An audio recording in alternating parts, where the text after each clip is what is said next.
Criteria for justifiable whistleblowing.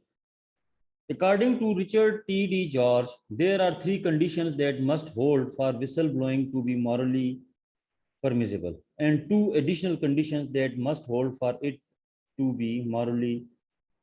obligatory. The three conditions that must hold for it to be morally permissible are Richard T G George जो है वो एक American philosopher था, university का जो है ना वो प्रोफेसर। इसने बिजनेस एडमिनिस्ट्रेशन पे, जबकि रशियन ईस्ट यूरोपियन स्टडीज पे, फिलासफी पे जो है ना क्या किया हुआ है, इसने काम किया हुआ है। इसका जो है ना वो प्रोफेसर था। तो इसने विसल ब्लोइंग के लिए जो कंडीशंस रखी हैं वो तीन बेसिक कंडीशन है, साथ दो एक्स्ट्रा कंडीशन है। जो पहली कंडीशन है, the firm through its product और policy will do serious and considerable harm to the public, whether in the person of the user of its product and innocent bystander or the general public। सबसे पहली जो condition है, तो firm जो है product के जरिए या पॉलिसीज के जरिए ऐसी एक्टिविटीज में इन्वॉल्व है जो कि पब्लिक के लिए क्या है, वो हार्मफुल है। एक कंडीशन ये तब विसल ब्लोइंग जो है ना वो हो सकती है कि फर्म जो है ना इलीगल एक्टिविटीज में इन्वॉल्व है, ऐसी प्रोडक्ट वो जो है ना वो बना रही है या पॉलिसीज जो बना रही हैं जिससे पब्लिक को जो है ना बहुत ज्यादा क्या है वो खतरा है, सीरियस किस्म का जो है ना वो क्या है उसको हार्म है। तो इस तरह की कंडीशन में क्या हो सकती है, विसल ब्लोइंग हो सकती है। जबकि दूसरी इसकी जो कंडीशन है, once an employee identifies a serious threat to the user of a product or to the general public, he or she should report it to his or her immediate supervisor and make his or her moral concern known. Unless he or she does so, the act of whistleblowing is not justifiable. पहला यह है कि जब कोई भी individual या employ या member firm में इस तरह की एक्टिविटीज देखता है, चाहे वो फर्म या बिजनेस जो है वो प्रोडक्ट प्रोड्यूस कर रहा है या उसकी जो पॉलिसीज हैं जो कि पब्लिक के लिए हार्मफुल हैं, दूसरों के लिए हार्मफुल हैं, इस तरह की कंडीशन में वो जो विसल ब्लोइंग कर सकता है। दूसरी कंडीशन ये है कि जब एक मरतबा एम्प्लॉय जो है वो इस तरह की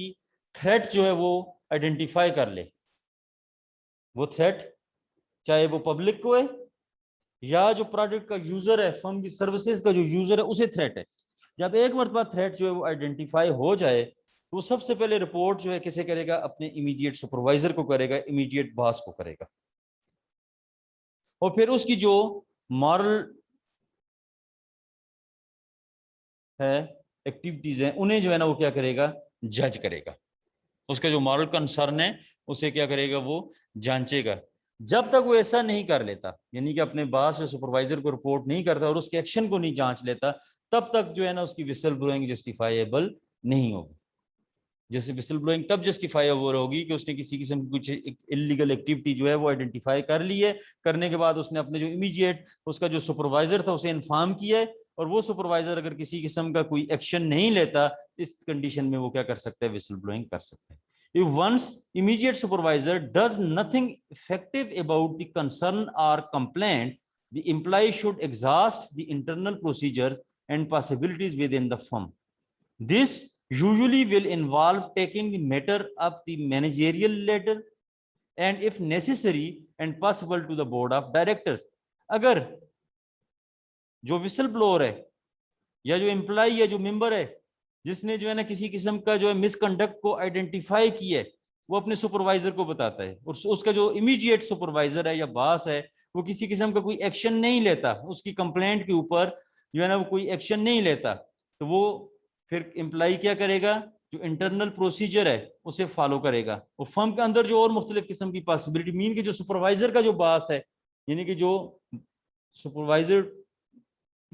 का जो बॉस है, जो उससे ऊपर जो है ना जो भी एक लेडर हायरार्की बनी हुई है मैनेजरियल, उनमें से 1 बाई 1 जो है ना उनके पास वो, यानी कि उससे ऊपर सुपीरियर को जाएगा, अगर वो भी नहीं करता उससे ऊपर सुपीरियर के पास जाएगा, अगर हो तो वो जो बोर्ड ऑफ डायरेक्टर्स हैं, जो टॉप लेवल मैनेजमेंट है, वहां तक जो है ना वो जाएगा, जाके उन्हें जो है ना वो बताएगा किस तरह के जो है ना वो मसाइल जो है ना यहाँ पे हो रहे हैं, इलीगल एक्टिविटीज हो रही हैं। अगर विसल ब्लोअर, ये तो वो थी 3 कंडीशंस हैं सबसे पहले वो आइडेंटिफाई करेगा, उसके बाद अपनी इमीडिएट बॉस को बताएगा। थर्ड वन, अगर इमीडिएट बॉस जो है वो जो है ना उसके ऊपर किसी किस्म का एक्शन नहीं लेता, तो वो फिर उससे ऊपर लेवल के ऊपर जो है ना वो 1 बाय 1 जाएगा, जहां पे भी एक्शन ले लिया गया बस वो वहीं तक हो। अगर ये नहीं होगा तो विसल ब्लोइंग नहीं कर सकता। Whistle blower must have accessible documented evidence that would convince a reasonable impartial observer that one's view of the situation is correct and that the company's product or practice possess a serious and likely danger to the public or to the user of the product। जो whistle blower है उसके पास accessible जो है ना वो documentation भी होगी, उसके पास डॉक्यूमेंट्री प्रूफ होगा, एविडेंस होगा, जिससे जो है ना वो कन्विंस कर सके किसी हाई अप्स को, या जो है ना वो क्या होगा, ये एडिशनल कंडीशन है विसल ब्लोइंग की, या जो है ना पब्लिक तक वो जाता है, जो पब्लिक को जो डेंजर है या जो प्रोडक्ट से जिससे भी जो उसके जो यूजर से जो भी डेंजर है उसके मुताबिक उसके पास जो है एविडेंस भी होना जरूरी है। The employee must have good reason to believe that by going public the necessary changes will be brought about. The chance of being successful must be worth the risk one takes and danger to which one is exposed। अब जो employ है, जो whistle blowing कर रहा है, जो whistle blower है, उसके पास अच्छी रीजंस भी होनी चाहिए, डॉक्यूमेंट्री प्रूफ के साथ साथ उसके पास वो रीजन भी हो, अगर ये बात पब्लिक तक जाती है तो इसकी उसमें विसल ब्लोइंग के नतीजे में चेंजेस भी जो है ना वो आएंगी, यानी कि पॉजिटिव चेंजेस भी जो है ना वो क्या हो सकती हैं, आए। अगर उसके पास ये उसको श्योरिटी होगी ये काम होगा, तब वो क्या करेगा, विसल ब्लोइंग करेगा। विसल ब्लोइंग एथिकली कब होती है? When the company through a product or decision will cause considerable harm to the public or breaking existing law। अगर फर्म एग्जिस्टिंग जो लॉ है, रूल्स एंड रेगुलेशंस हैं कंट्री के, firm के, SECP ने जो सिक्योरिटी एक्सचेंज कमीशन ने जो इशू किए हुए कोड ऑफ कॉर्पोरेट गवर्नेंस, जो भी किसी किस्म के rules and regulations regulatory authorities ने किए हुए हैं, उनको फर्म क्या करती है, ब्रेक करती है, या इस तरह की प्रोडक्ट जो है ना सर्विसेज प्रोवाइड कर रही है जो कि पब्लिक के लिए हार्मफुल है, तो इस तरह की सिचुएशन में विसल ब्लोइंग क्या होगी, वो एथिकल होगी। When the employee identifies a serious threat of harm, employee जो है, जो मेंबर है, जो विसल ब्लोइंग कर रहा है, वो एक सीरियस थ्रेट, हार्म के सीरियस थ्रेट को क्या करता है, वो आइडेंटिफाई करता है। When the employees immediate supervisor does not act, the employee should exhaust the internal procedures and chain of command to the board of directors। Ethical तब होगी कि जब एम्प्लॉई का इमीडिएट बॉस जो है वो एक्शन नहीं लेता। ठीक है, जो हमने जो पहले यहाँ पे जो 4 कंडीशंस पढ़ी हैं,